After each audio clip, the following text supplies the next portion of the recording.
ప్రార్థన. మా ప్రియ పరలోకపు తండ్రి, నీ పరిశుద్ధమైన నామానికి వందనాలు. నీ కుమారుడైన యేసుక్రీస్తు శిలువ మరణ పునరుద్ధానం ద్వారా మమ్మల్ని నీతిమంతులుగా చేసి ఈ దినం సజీవ లెక్కలో ఉంచి ఈ ఉదయమున ఈ గూగుల్ మీట్లో నిన్ను స్తుతించడానికి, ఆరాధించడానికి, నీ స్వరం వినడానికి, ప్రార్థన విజ్ఞాపన చేయడానికి మాకు ఇచ్చిన ఈ భాగ్యమును బట్టి, ఆయుష్కాలమును పొడిగించిన విధానం బట్టి నీ కృతజ్ఞతాస్తుతులు చెల్లిస్తున్నాం తండ్రి. నీ పరిశుద్ధాత్మ అభిషేకం దయచేసి మీరు మాట్లాడుతుండగా ప్రతి మాట తేటగా స్పష్టంగా అర్థం చేసుకుంటకు మాకు సహాయం దయచేయండి. పరిశుద్ధాత్మ దేవుడా తండ్రి మాట్లాడుచుండగా కుమారుడైన యేసుక్రీస్తు ప్రత్యక్షతలతో పాటు మమ్మల్ని మేము స్వపరీక్ష చేసుకునే భాగ్యం మాకు అనుగ్రహించండి. నీ దాసుడను నన్ను తండ్రి నీ కుమారుడైన యేసుక్రీస్తు శిలువ చాటును మరుగు చేసుకొని వాడుకొని మాతో మీరు మాట్లాడి మహిమ పొందవలసిందిగా మా ప్రభును మా రక్షకుడైన యేసునామంలో స్తుతించి ప్రార్థిస్తున్నాము తండ్రి, ఆమెన్. మంచిది, దేవునికి మహిమ కలుగునుగాక. ఈరోజు 31వ తారీఖు 7వ మాసము 2026వ సంవత్సరము, ఇజ్రాయెల్ దేశంలో 17వ తారీఖు నెల 5867వ సంవత్సరం. ఈరోజు ప్రపంచవ్యాప్తంగా ఉన్న ఇశ్రాయేలీయులందరితో కలిసి మనము ధ్యానము చేస్తున్న లేఖన భాగము ద్వితీయోపదేశ కాండము 11వ అధ్యాయము 10 నుండి 21 వచనాలు. ద్వితీయోపదేశ కాండము 11వ అధ్యాయము 10 నుండి 21 వచనాలు. మీరు స్వాధీనపరచుకొనబోవు దేశము మీరు బయలుదేరి వచ్చిన ఐగుప్తు దేశము వంటిది కాదు. అక్కడ నీవు విత్తనములు విత్తి కూరతోటకు నీరు కట్టినట్లు నీ కాళ్ళతో నీ చేలకు నీరు కట్టితివి. మీరు నది దాటి స్వాధీనపరుచుకొనుటకు వెళ్ళుచున్న దేశము కొండలు లోయలు గల దేశము. అది ఆకాశ వర్ష జలము త్రాగును. అది నీ దేవుడైన యెహోవా లక్ష్యపెట్టు దేశము. నీ దేవుడైన యెహోవా కన్నులు సంవత్సరాది మొదలుకొని సంవత్సరాంతం వరకు ఎల్లప్పుడూ దాని మీద ఉండను. కాబట్టి మీ పూర్ణ హృదయంతోనూ మీ పూర్ణ ఆత్మతోనూ మీ దేవుడైన యెహోవాను ప్రేమించి ఆయనను సేవింపవలనని నేడు నేను మీకు ఇచ్చు ఆజ్ఞలను మీరు జాగ్రత్తగా వినిన ఎడల మీ దేశమునకు వర్షము అనగా తొలకరి వానను కడవరి వానను దాని కాలమున కురిపించదను. అందువలన నీవు నీ ధాన్యమును నీ ద్రాక్షారసమును నీ నూనెను కూర్చుకొందు. మరియు నీవు తిని తృప్తి పొందినట్లు నీ పశువుల కొరకు నీ చేలయందు గడ్డి మొలిపించదను. మీ హృదయము మాయలలో చిక్కి త్రోవ విడిచి ఇతర దేవతలను పూజించి వాటిని నమస్కరింపకుండా మీరు జాగ్రత్త పడుడి. లేని ఎడల యెహోవా మీ మీద కోప్పడి ఆకాశమును మూసివేయి. అప్పుడు వాన కురియదు, భూమి పండదు. యెహోవా మీకు ఇచ్చుచున్న ఆ మంచి దేశమును ఉండకుండా మీరు శీఘ్రముగా నశించెదరు. కాబట్టి మీరు నా మాటలు విని నా మాటలు మీ హృదయంలోనూ మీ మనస్సులోనూ ఉంచుకొని వాటిని మీ చేతుల మీదుగా సూచనలుగా కట్టుకొనవలెను. అవి మీ కన్నుల నడుమ బాసికములుగా ఉండవలెను. నీవు నీ ఇంట కూర్చున్నప్పుడు, త్రోవను నడుచున్నప్పుడు, పండుకొనున్నప్పుడు, లేచున్నప్పుడు వాటిని గూర్చి మాట్లాడుచు వాటిని మీ పిల్లలకు నేర్పి నీ ఇంటి ద్వారబంధముల మీదనో నీ గౌనుల మీదనో వాటిని రాయవలెను. అలాగు చేసిన ఎడల యెహోవా మీ పితరులకు ఇచ్చేదనని ప్రమాణము చేసిన దేశమున మీ దినములను మీ సంతతి వారి దినములను భూమికి పైగా ఆకాశము నిలుచున్నంత కాలము విస్తరించును. ఈరోజు చదవవలసినటువంటి 2వ లేఖన భాగము మత్తయి సువార్త 16వ అధ్యాయము 13 నుండి 20 వచనాలు. మత్తయి సువార్త 16వ అధ్యాయము 13 నుండి 20 వచనాలు. యేసు ఫిలిప్పుదైన కైసరయ ప్రాంతములకు వచ్చి మనుష్య కుమారుడెవడని జనులు చెప్పుకొనుచున్నారని తన శిష్యులను అడగగా, వారు కొందరు బాప్తిజమిచ్చు యోహాననియు, కొందరు ఏలియానియు, కొందరు ఇర్మియానియు లేక ప్రవక్తలలో ఒకడనియు చెప్పుకొనుచున్నారనిరి. అందుకైన మీరైతే నేను ఎవడనని చెప్పుకొనుచున్నారని వారిని అడిగాను. అందుకు సీమోను పేతురు, నీవు సజీవుడవైన దేవుని కుమారుడవైన క్రీస్తు అని చెప్పాను. అందుకు యేసు, సీమోను బర్యోనా, నీవు ధన్యుడవు. పరలోకమందున్న నా తండ్రి ఈ సంగతి నీకు బయలుపరచనే కానీ నరులు నీకు బయలుపరచలేదు. మరియు నీవు పేతురువు, ఈ బండ మీద నా సంఘమును కట్టుదును. పాతాళలోక ద్వారములు దాని ఎదుట నిలువనేరవని నేను నీతో చెప్పుచున్నాను. పరలోక రాజ్యము యొక్క తాళపు చెవులు నీకు ఇచ్చెదను. నీవు భూలోకమందు దేని బంధించుదువో అది పరలోకమందును బంధింపబడును. భూలోకమందు దేని విప్పుదువో అది పరలోకమందును విప్పబడునని అతనితో చెప్పాను. అటు పిమ్మట తాను క్రీస్తు అని ఎవనితోనూ చెప్పవద్దని ఆయన తన శిష్యులకు ఖండితముగా ఆజ్ఞాపించాను. ఇక్కడ మనం చూసినట్లయితే మరి ద్వితీయోపదేశకాండంలో 11వ అధ్యాయంలో భూమి గురించి, వర్షం గురించి, పంట గురించి, మరి దేవుని ధర్మశాస్త్రం గురించి ఇవన్నీ మాట్లాడుతూ ఉంటాడు. మరి మత్తయి సువార్తలో యేసు ప్రభు వారేమో మరి జనులు నా గురించి ఏమనుకుంటున్నారు, నువ్వేమనుకుంటున్నావు అని పేతురును, తర్వాత పేతురుకి ఆ తాళపు చెవులు ఇస్తానడం, దేన్ని బంధిస్తే అది బంధించబడుతుందని, దేని విప్పితే అది విప్పబడుతుందని, ఈ విషయాలన్నీ కూడా ఈ ద్వితీయోపదేశకాండానికి మత్తయి సువార్తకి ఎటువంటి సంబంధము లేనట్టుగా మనకి కనపడుతూ ఉంటుంది. కానీ పరిశుద్ధాత్మ దేవుడు ఈరోజు ఈ 2 లేఖన భాగాల్లో నుండి మరి దేవుని సార్వభౌమత్వాన్ని అంగీకరించడం, హృదయపూర్వకమైనటువంటి విశ్వాసము, అలాగనే దేవుని నిబంధనకు విధేయత, అలాగనే దేవుని ప్రత్యక్షత అనే ప్రధాన అంశాలు ఈ 2 గ్రంథాల ద్వారా, లేఖన భాగాల ద్వారా తెలియచేస్తూ ఉన్నాడు. ద్వితీయోపదేశకాండం 11వ అధ్యాయంలో మోషే చెప్తాడు, కనాను దేశము ఐగుప్తు లాంటిది కాదు అని అంటాడు. మీరు ఇదివరకు ఐగుప్తులో మరి నాటారు, నీళ్లు పోశారు, అన్నీ చేశారు, కానీ కనాను దేశము ఐగుప్తు లాంటిది కాదు, అది దేవునిపై పూర్తిగా ఆధారపడే దేశం అని చెప్తాడు. వర్షము, పంట, ఆశీర్వాదము అన్ని దేవుని కృపపైనే ఆధారపడతాయి. అందుకే ఆయనను ప్రేమించి ఆయన ఆజ్ఞలను హృదయంలో నిలుపుకోవాలని ఆజ్ఞాపిస్తాడు. ఇప్పుడు మన ప్రపంచంలో ఈ భూమి మీద కొన్ని వర్షాధార పంటలు ఉంటాయి. అక్కడ నేలలో, భూమిలో నీళ్లు ఉండవు, వర్షం మీదే ఆధారపడతాయి. అలాగనే ఇప్పుడు ఈ కనాను దేశము వర్షాధార దేశంలాగా ఉంటుంది. అక్కడ దేవుడు వర్షం ఇస్తేనే పంట ఉంటుంది. మత్తయి సువార్త 16వ అధ్యాయంలోనికి వచ్చేటప్పటికి మరి పేతురు ప్రభువుని ఏమంటాడంటే, నీవు సజీవుడవు దేవుని కుమారుడవైన క్రీస్తు అని ప్రకటిస్తాడు.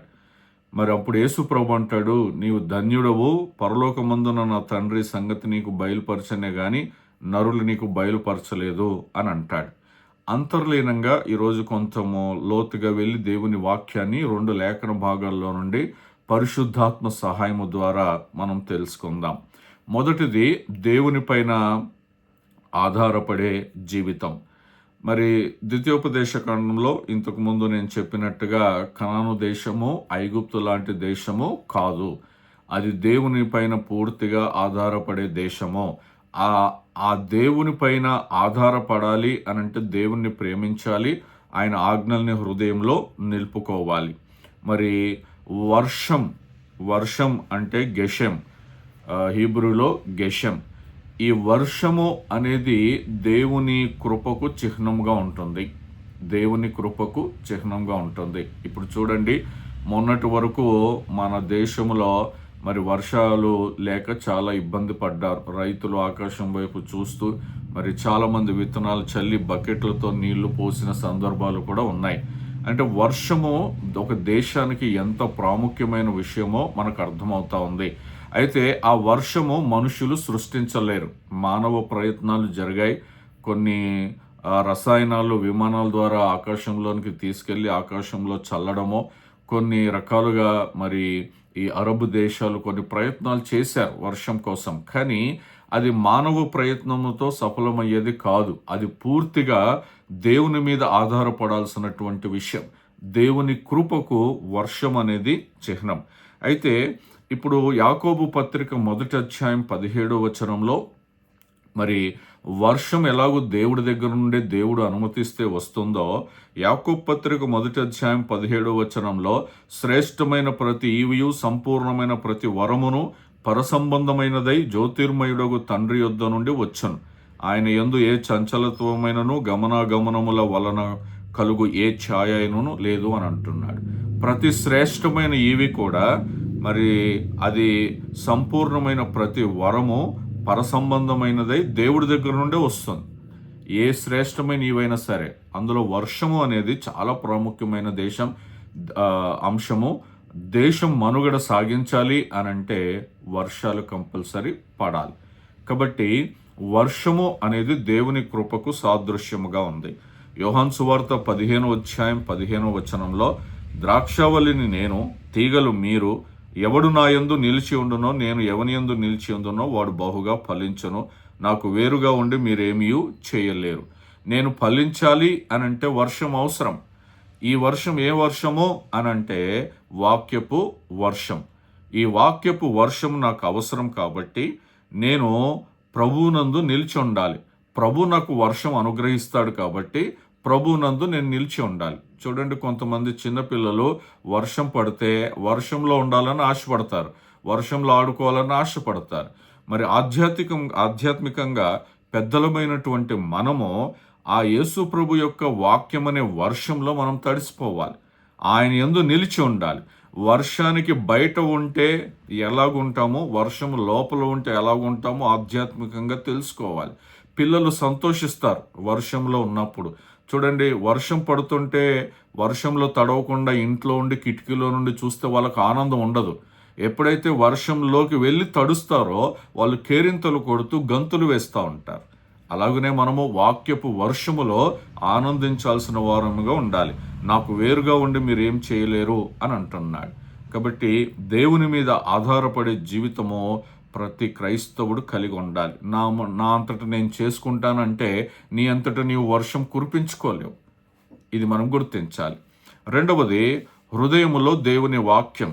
ద్వితీయోపదేశకాండంలో మోషే ద్వారా దేవుడు తెలియచేస్తాడు. 11 అధ్యాయం 18 వచనంలో, ఈ నా మాటలు మీ హృదయములోను మనస్సులోను ఉంచుకొనుడి అని అంటున్నాడు. ఇది ఎక్కడికి మళ్ళీ దారితీస్తుంది అని అంటే, సంఖ్యాకాండములో ఇశ్రాయేలు వినుము, క్షమ. ఇది మన జీవితాంతం గుర్తుపెట్టుకోవాలి. క్షమ అనే పదం అంటే వినుము. ఇశ్రాయేలు క్షమ, ఇశ్రాయేలు వినుము. ఇది మనం గుర్తుపెట్టుకోవాలి. ఆ జీవన విధానం, క్రైస్తవ జీవన విధానం ఏంటి అని అంటే, ఉదయమునే పెందలక్కడ లేచి వినుబుద్ధి పుట్టించే స్వభావం, బుద్ధిని కలగజేయమని ప్రార్థన చేస్తాడు కదా, అది ఇశ్రాయేలు యొక్క జీవిత విధానం. అది దేవుని వాక్యం కేవలం చదవడానికో వినడానికో కూడా కాదు, అది జీవించడానికి. ఇది మనం గుర్తుపెట్టుకోవాలి. అందుకే పౌలు మరి క్రీస్తు వాక్యం మీలో సమృద్ధిగా నివసింపనీయుడని కొలస్సీలకు రాసినటువంటి పత్రిక 3 అధ్యాయం 16 వచనంలో చివరిలో చెబుతాడు ఆ మాట. క్రీస్తు వాక్యము మీలో సమృద్ధిగా నివసింపనీయుడే. మనలో ఆ వాక్యము ఖచ్చితంగా నివసింపనీయాలి. అదేదో అరకొరగా కాదు, సమృద్ధిగా అని అంటున్నాడు. అందుకే హృదయంలో దేవుని వాక్యం. అక్కడ మన మోషే చెబుతాడు, మీ ఇంట్లో ఉండాలి, మీ ద్వారబంధకముల మీద ఉండాలి, మీ నొసటి మీద బాసికముల్లాగా ఉండాలి, నీ చేతికి మణికట్లాగా ఉండాలి. ఇలా అన్ని రకాలుగా, మరి కుటుంబంలో ఉండాలి, అన్ని రకాలుగా వాక్యము ఎలాగుండాలో మోషే ద్వారా దేవుడు తెలియచేస్తా ఉన్నాడు. మరి మూడవ విషయం ఏమిటంటే, ప్రత్యక్షత ద్వారా విశ్వాసం. ప్రత్యక్షత ద్వారా విశ్వాసం. మరి మనకు బైబిల్లో ప్రకటన గ్రంథము అని మనం చివరి పుస్తకం చూస్తాం. దాన్ని ఇంగ్లీష్లో రెవల్యూషన్ అని అంటారు. రెవల్యూషన్ అని అంటే ప్రత్యక్షత. ప్రత్యక్షత అది ప్రత్యక్షతల గ్రంథం, భవిష్యత్తులో జరగబోయే ప్రత్యక్షతల గ్రంథం అది. ఇప్పుడు మత్తయి సువార్త 16వ అధ్యాయంలో పేతురుకి ప్రత్యక్షత వచ్చింది. యేసు ప్రభు అడుగుతాడు, మరి జనులు ఏమనుకుంటున్నారు అని అంటే, ఒకరు బాప్తిజం ఇచ్చే యోహాన్ అంటారు, ఒకరు ఏలియా అంటారు, ఆ ప్రవక్త ఈ ప్రవక్త అంటారు అని అంటే, మరి నువ్వేమనుకుంటున్నావు అని అంటే, పేతురు అంటాడు, నీవు క్రీస్తువు సజీవ దేవుని కుమారుడవు అని పేతురుకి ప్రత్యక్షత వస్తుంది. అప్పుడు యేసు ప్రభు వారు అంటారు, పరలోకమందున నా తండ్రి సంగతి నీకు బయలుపరచనే గాని నరులు నీకు బయలుపరచలేదు. తండ్రి నుండి పేతురు ఏం పొందుకున్నాడు అని అంటే, ఉద్యోగం పొందుకోలేదు, డబ్బులు పొందుకోలేదు, స్వస్థత పొందుకోలేదు. ఏం పొందుకున్నాడు? అతి ప్రాముఖ్యమైనటువంటి ప్రత్యక్షత. ఆయన క్రీస్తు మెస్సియా, సజీవుడైన దేవుని కుమారుడు అనే ప్రత్యక్షత పొందుకున్నాడు. ఈరోజు మనం ఏం పొందుకుంటున్నాం? ఉదయంనే లేచి మనం ఏం అడుగుతున్నామో, ఏం పొందుకుంటున్నాం? వాక్యంలోని ప్రత్యక్షతలు మనం పొందుకుంటున్నామా లేదా అనేది మనం గుర్తుపెట్టుకోవాలి.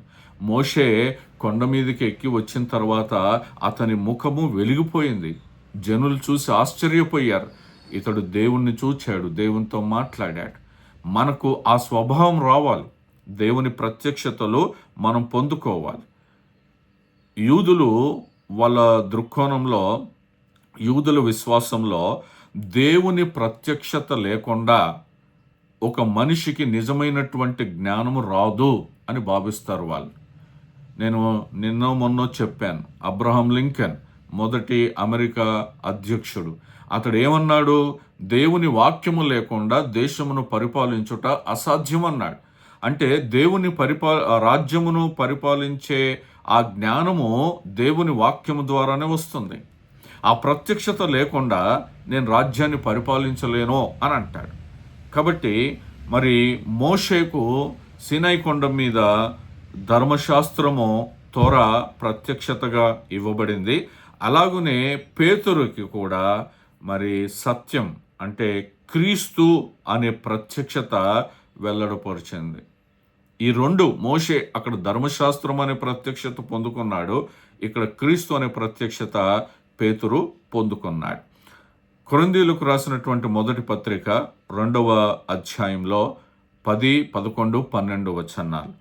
కొరింథీయులకు రాసినటువంటి మొదటి పత్రిక 2వ అధ్యాయం 10, 11, 12 వచనాలు. మనకైతే దేవుడు వాటిని తన ఆత్మ వలన బయలుపరిచి ఉన్నాడు. ఆ ఆత్మ అన్నిటినీ, దేవుని మర్మములను కూడా పరిశోధించుచున్నాడు. ఒక మనుష్యుని సంగతులు అతనిలోనున్న మనుష్యాత్మకే గాని మనుష్యులలో మరి ఎవరికి తెలియను. అలాగే దేవుని సంగతులు దేవుని ఆత్మకే గాని మరి ఎవరికి తెలియను. దేవుని వలన మనకు దయచేయబడిన వాటిని తెలుసుకొనుటకై మనము లౌకికాత్మను కాక దేవుని యొద్ద నుండి వచ్చు ఆత్మను పొంది ఉన్నాము అని అంటున్నాడు. అంటే దేవుడు తన ఆత్మ ద్వారా మనకు బయలుపరుస్తూ ఉన్నాడు, ఆ ప్రత్యక్షతలను మనకు తెలియచేస్తూ ఉన్నాడు. చూడండి, ఒక అన్యుడికి, ఆత్మ లేనివాడికి మరి ఈ బైబిల్ ఇస్తే అతనికి వేరుగా అర్థమవుతుంది. కానీ బాప్తిజం పొందుకొని, మారుమనసు పొందుకొని, ఆత్మను పొందుకున్న మనము చదువుతున్నప్పుడు మనకు దేవుడు వేరే ప్రత్యక్షతలను ఇస్తాడు, తన పరలోకపు ప్రత్యక్షతలను ఇస్తాడు. కాబట్టి మనము లోకం దగ్గరికి వెళ్ళకుండా మనము దేవుని వాక్యం దగ్గరికి వస్తే ఆ ప్రభు యొక్క ప్రత్యక్షతలు మనకు, చూడండి, దేవుని మర్మములను అని అంటున్నాడు. మనకైతే దేవుడు వాటిని ఆత్మ వలన బయలుపరిచి ఉన్నాడు అని అంటున్నాడు. సో ఆత్మ సహాయము పొందుకొని మరి ఆ ఆత్మ వలన దేవుని యొక్క ప్రత్యక్షతలో మనము పొందుకోవాలి. ఆ పొందుకున్నప్పుడు మనము విశ్వాసంలోనికి వెళ్తాం.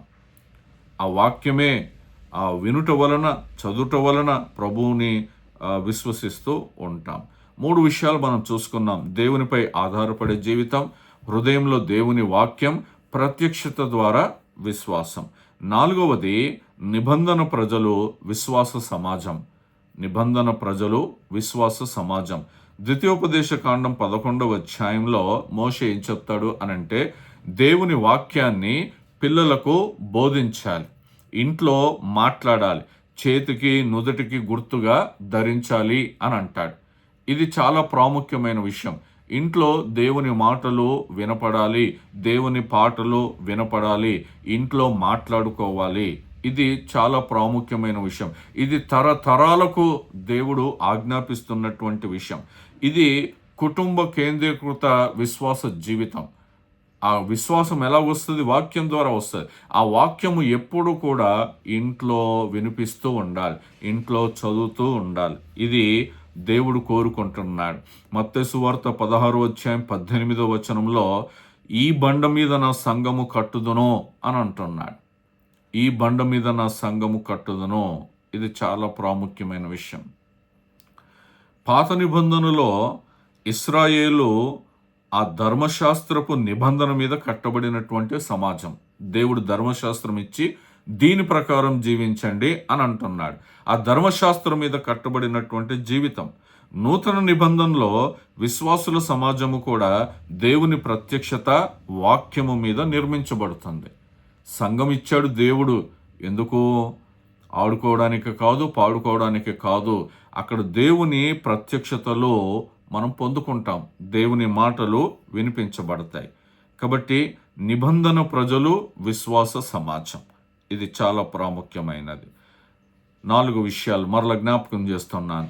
దేవునిపై ఆధారపడే జీవితం, హృదయంలో దేవుని వాక్యం, ప్రత్యక్షత ద్వారా విశ్వాసం, నిబంధన ప్రజలు, విశ్వాస సమాజం.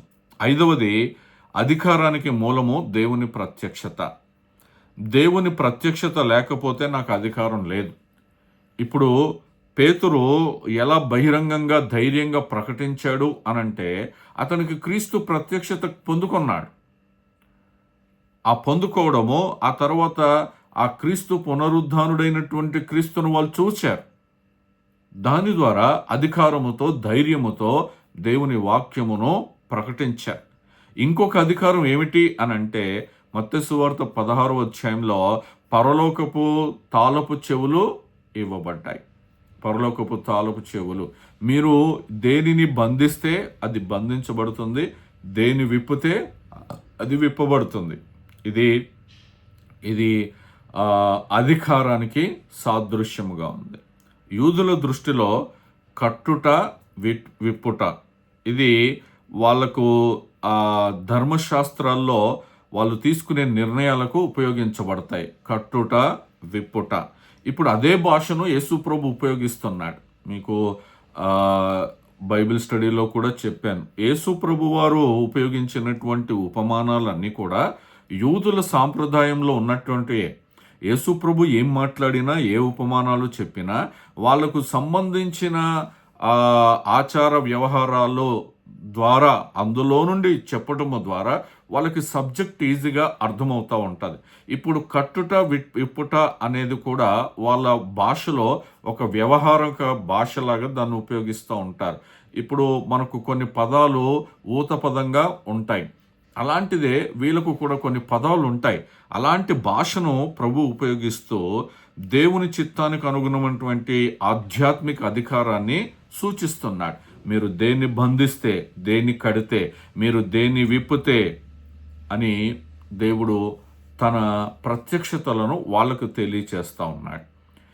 మరి యేసు ప్రభువారు మత్తయి సువార్త 18వ అధ్యాయంలో 18వ వచనంలో 18 భూమి మీద మీరు వేటిని బంధింతురో అవి పరలోకమందును బంధింపబడును, భూమి మీద మీరు వేటిని విప్పుదురో అవి పరలోకమందును విప్పబడునని మీతో నిశ్చయముగా చెప్పుచున్నాను. దీనికి రిలేటెడ్ మాట ఇంకొకటి ఉంది. యోహాను సువార్త 20వ అధ్యాయం 23వ వచనంలో, యోహాను సువార్త 20వ అధ్యాయం 23వ వచనంలో, మీరు ఎవరి పాపములు క్షమింతురో అవి వారికి క్షమింపబడును, ఎవరి పాపములు మీరు నిలిచి ఉండనిత్తురో అవి నిలిచి ఉండునని వారితో చెప్పాను. అంటే దేవుడు ఎలాంటి అధికారం ఇస్తున్నాడో చూడండి. కట్టుట, విప్పుట, క్షమించుట, క్షమించాక అంటే ఇది వేరే అర్థంలో మనం తీసుకోకూడదు. కానీ ఈ కట్టుట, విప్పుట గురించిన భాషను దేవుడు ఉపయోగిస్తూ ఉన్నాడు. ఇక్కడ కృత నిబంధనలో మరికొన్ని లేఖన భాగాలు మనం చూసుకుంటే, రోమీలకు రాసిన పత్రిక 10వ అధ్యాయం 17వ వచనంలో విశ్వాసం అనేది వినుట వలన కలుగుతుంది. హెబ్రీయులకు రాసిన పత్రిక 3వ అధ్యాయం 1 నుండి 6 వచనాలు మనం చూస్తే, క్రీస్తు దేవుని ఇంటిపైన మంచి నమ్మకమైన వాడు, విశ్వాస పాత్రుడు. అంటే ఇంట్లో గృహ నిర్వాహకత్వం ఎలా చేయాలి, దేవుని మాటలు వినిపించాలి, దేవుని పాటలు పాడాలి, పిల్లలతో చెప్పాలి, ఇవన్నీ కూడా. 2వ తిమోతికి రాసిన 2వ పత్రిక 3వ అధ్యాయములో పరిశుద్ధ లేఖనాలు జ్ఞానాన్ని ఇస్తాయి. అలాగనే పేతురు రాసిన 1వ పత్రిక 2వ అధ్యాయం 4 నుండి 6 వచనాలు చూస్తే జీవం గల రాయి మీద నిర్మించబడినటువంటి ఆత్మీయ మందిరం, దీని గురించి మనకు దేవుడు తెలియచేస్తూ ఉన్నాడు. ముగింపులో ద్వితీయోపదేశ కాండము అలాగనే మత్తయి సువార్త, ఈ రెండూ కూడా దేవుని ప్రత్యక్షతకు ప్రతిస్పందించే విశ్వాస జీవితం. అక్కడ సీనాయి కొండ మీద ధర్మశాస్త్రము ద్వారా ప్రత్యక్షత వచ్చింది.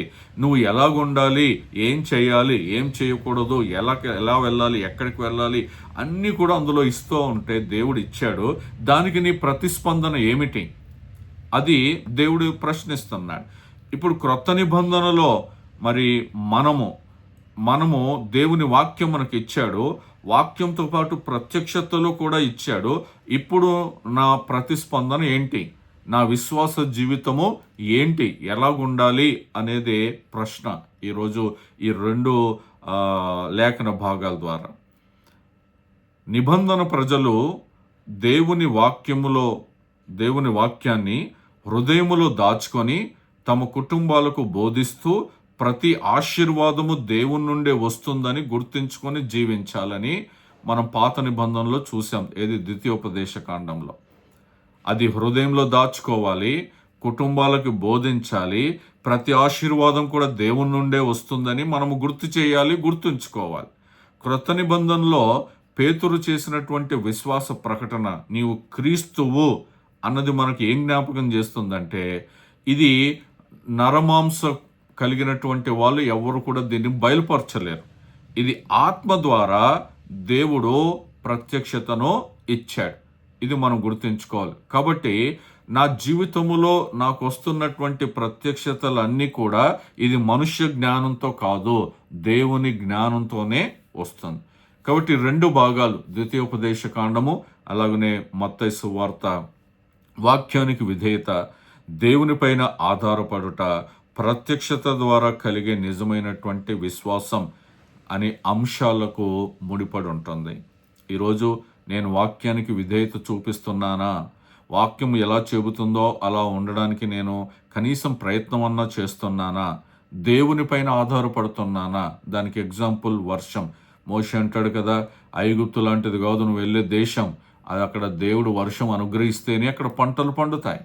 కాబట్టి ప్రతి మనిషి కూడా అక్కడ దేవుడి మీద ఆధారపడాలి, వర్షం కోసం దేవుడి మీద ఆధారపడాలి.